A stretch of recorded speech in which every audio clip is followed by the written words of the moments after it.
ទីបំផុតយុតិធម៌មានហើយសម្រាប់កម្ពុជាពិភពលោកបានឃើញនៅទង្វើល្អរបស់កម្ពុជាលែងជឿអំពីព័ត៌មានញុះញង់របស់ថៃហើយថ្ងៃនេះគឺលោក Donald Trump បានចោទប្រកាន់ចំតែម្ដងទៅខាងភាគីថៃថាជាអ្នកបានចាប់ផ្ដើមសង្គ្រាមឈ្លានពានមកលើកម្ពុជាមុន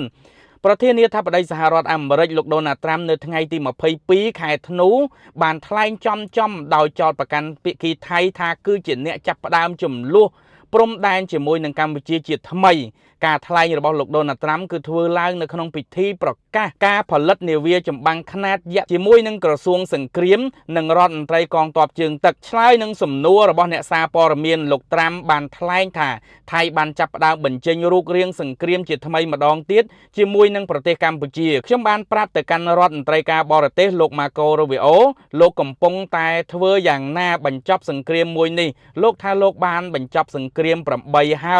ហើយសង្គ្រាមមួយនេះគឺរវាងកម្ពុជានិងថៃគឺជាសង្គ្រាមកណ្ដាលគេលោកថាពេលនេះរវាងប្រជាជនទាំងពីរគឺមានការស្អប់និងគុំគួនគ្នាខ្លាំងណាស់អញ្ចឹងគឺថាខ្ញុំសប្បាយចិត្តមែនតែម្ដងទីបំផុតគឺថាប្រធានាធិបតីសហរដ្ឋអាមេរិកគឺលោក Donald Trump បានបញ្ជាក់អំពីទង្វើល្អរបស់កម្ពុជាកាលដែលជន់មីននោះគឺលោក Donald Trump ក៏បានបញ្ជាក់ដែរថារឿងជន់មីននេះគឺជារឿងឧបទ្ទវហេតុទេមិនគួរណាថៃបើការវាយប្រហារដោយកំរោលមកលើកម្ពុជាទេឥឡូវនេះគឺលោកបានបញ្ជាក់ទៀតហើយថាសង្គ្រាមលើកទី2នេះគឺថៃទេដែលជាអ្នកចាប់ផ្ដើមសង្គ្រាមមុនអញ្ចឹងហើយគឺយើងក៏លេចទៅមើលពិភពលោកក៏លេចទៅមើលសារព័ត៌មានបរទេសផ្សេងគឺមានការចុះផ្សាយច្រើនមែនតែនពីភាពយុត្តិធម៌របស់កម្ពុជាអំពីភាពត្រឹមត្រូវភាពស្មោះត្រង់និយាយពិត